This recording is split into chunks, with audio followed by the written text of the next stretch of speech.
வணக்கம்.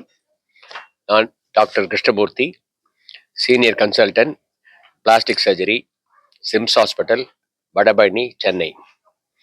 ஜூலை 15ஆம் தேதி வருடந்தோறும் பிளாஸ்டிக் சர்ஜரி தினமாக அனுசரிக்கப்படுகிறது. இந்த வருடம் ஜூலை 15ஆம் தேதியிலிருந்து ஒரு 10 நாட்களுக்கு ஒரு 6-7 போட்டிகள் நடத்தப்பட்டது. இது எதுக்கென்றால், இந்த பிளாஸ்டிக் சர்ஜரி பற்றி ஒரு அவேர்னஸ் மக்கள் மத்தியில் ஒரு விழிப்புணர்ச்சி ஏற்படுத்தணும். அதுக்கு முன்னால இந்த சிம்ஸ் ஹாஸ்பிட்டலில் இருக்கிற பல தரப்பட்ட வேலை செய்கின்ற செவிலியர்கள், டெக்னீஷியன்ஸ்கள், பேராமெடிக்ஸ் அவங்களுக்கெல்லாம் ஒரு விழிப்புணர்ச்சி ஏற்படுத்தணும்னு ஒரு போட்டி நடத்தப்பட்டது. Poster competition, quiz competition, short film competition நடத்தப்பட்டது. இந்த ஒரு வார நிகழ்ச்சியின் கடைசியாக வெலடிக்டரி ஃபங்க்ஷன் இன்று நடத்தப்பட்டு, இதில் ஒரு மெடிக்கல் காலேஜோட பேராசிரியர் அவர் கெஸ்ட் லெக்சர் கொடுத்து அவருக்கு லைஃப் டைம் அச்சீவ்மெண்ட் அவார்டு அளிக்கப்பட்டது.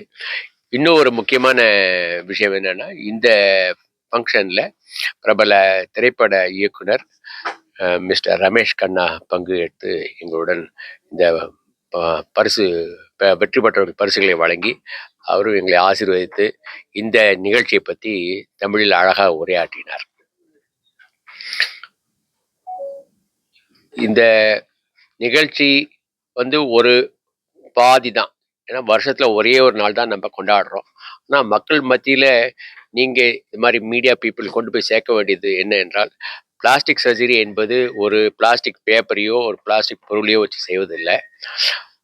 இன்ஜுரி, பர்ன்ஸ், இன்ஃபெக்ஷன், கேன்சர் இது போன்றவைகளினால் சிதைக்கப்பட்டு உருவம் இழந்து வடிவம் இழந்து செயலிழந்த பாகங்கள், உடல் பாகங்கள் முக்கியமாக வெளிப்படையாக தெரியும் எக்ஸ்போஸ்ட் ரீஜன் சொல்லுவோம். முகமோ தலையோ கையோ காலோ இந்த பாகங்களை சீர்திருத்தி சீரமைத்து திருப்பியும் அது வடிவம் கொடுத்து செயல் கொண்டு வருமாறு செய்வதுதான் இந்த பிளாஸ்டிக் சர்ஜரி, அதாவது ஒட்டு உறுப்பு அறுவை சிகிச்சை என்று சொல்வார்கள். இதுல நிறைய விதம் இருக்கு. இதுல நீங்க கொஞ்ச நேரத்துக்கு முன்னால ஒரு டாக்டர் கார்த்திகேயன் பேசும்போது நீங்க பார்த்துருப்பீங்க. முதல்ல இது ஆரம்பிச்சது கிட்டத்தட்ட ஒரு 75 வருஷத்துக்கு முன்னால பிளாஸ்டிக் சர்ஜரி தான் இருந்தது. இந்த வேர்ல்டு வார் 1 and 2க்கு அப்புறம் நிறைய பேர் நார்மல் ஹெல்த்ல இருக்கவங்களுக்கு மூக்கடிப்பட்டு, தலையடிப்பட்டு, கால் அடிபட்டு வந்தவங்களுக்கெல்லாம் நம்ம அறுவை சிகிச்சை செய்யும்போது பிளாஸ்டிக் சர்ஜரி அப்ப கிடையாது. ஜெனரல் சர்ஜரி, இஎன்டி சர்ஜரியில் இருந்தவங்க பிளாஸ்டிக் சர்ஜரி, அதாவது necessity is the mother of invention, அவங்க செய்ய வேண்டிய காலகட்டத்தில் அவங்க தான் ஆரம்பிச்சாங்க. 1950 35-40 காலகட்டத்தில். அதுக்கப்புறம் இது படிப்படியாக இப்போ இந்த நிலைமைக்கு வந்திருக்கு. அப்படி வந்தாலும் மக்கள் மத்தியில் பிளாஸ்டிக் சர்ஜரினா என்னன்னு தெரியாம இருக்கு. இப்போ இதே இது ஒரு கார்டியக் சர்ஜரியோ இல்லை ஒரு ஆர்த்தோபெடிக்ஸோ மக்கள் நேராக போயிடுறாங்க.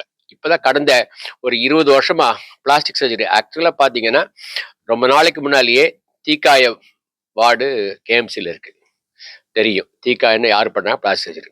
அதே மாதிரி கையடிப்பட்டு எங்கே போகணுன்னு ஸ்டான்லிக்கு போகணுன்னு தெரியும். முகம் அடிபட்டா மெட்ராஸ் மெடிக்கல் போகணுன்னு தெரியும். இருந்தாலும் அவங்களுக்கு இதெல்லாம் அடிபட்டதுன்னா அவங்களுக்கு உயிர் இழந்துடுறது இல்லை. அந்த ஹெட் இன்ஜுரியோ செஸ்ட் இன்ஜுரியோ இல்லாட்டா அப்டாமல் இன்ஜுரியோ உயிருக்கு ஆபத்தான நிலைமையில் இருக்கவங்கள இப்போ 108 வருஷத்துக்கு அதில் போயிடுறாங்க.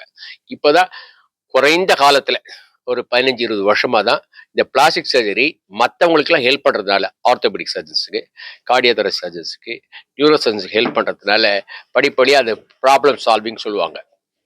இது கொஞ்சம் மக்கள் மத்தியில் ஒரு விழிப்புணர்ச்சியாக இருக்கிறதுனால அவங்க நேரம் எங்களுக்கு வந்தால் அந்த காலம் தாமதிக்காமல் இருக்கும்.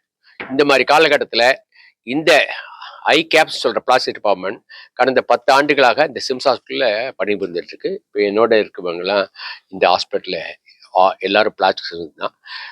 அவசர காலத்தில் வந்தாலும் சரி, அவசரம் இல்லாமல் ஓபியில் வந்தாலும் சரி, மக்களுக்கு சேவை செய்யறதுக்கோசம் தயார் நிலையில் இருக்கு.